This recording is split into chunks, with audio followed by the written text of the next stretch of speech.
Speaking to anonymously to Barry Jackson of the Miami Herald, the NFL executive went after the entire Miami Hurricanes offense except for the tight ends. That might have been more an error of omission than high regard for Brevin Jordan, Will Mallory and the Miami Hurricanes tight ends. The poor quarterback play and inconsistent offensive line were obvious in 2018. Homer and DeeJay Dallas produced big in some games and were stifled in other. Miami had a highly ranked wide receiver core, but they completely underachieved in 2018. Any talk about the dismal Miami Hurricanes offense in 2018 has to begin with the quarterbacks. It's been discussed ad nauseum by any and every blog and media outlet that covers Miami football. Not much more can be said about it at this point. Miami was 113th in passing yards per game in 2018. They were anywhere from 90th to worse in nearly every passing category. Miami is going to need a big leap of improvement from N'Kosi Perry, Tate Martell to gain eligibility or Jarren Williams to live up to his high school billing to improve their passing game in 2019. The Miami offensive line was nearly as bad as the passing game. The two biggest measures of success for an offensive line are sacks allowed and rushing yards per carry.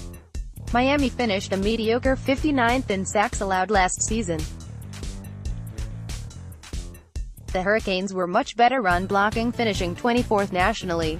The way the Miami offense played last season, the talent evaluation fits the lack of production. They have poor to marginal quarterback play, average running backs and receivers, poor offensive line.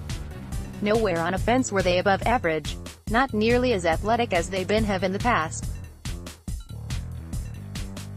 Their speed has really diminished. I've never seen quarterback play worse at that program. There's something wrong with their evaluation of offensive linemen. Jordan had a very solid freshman year in 2018. The Las Vegas native finished with 32 receptions for 287 yards and 4 touchdowns. Wide receiver Jeff Thomas had a productive season before not playing in the final 2 games due to a disciplinary issue.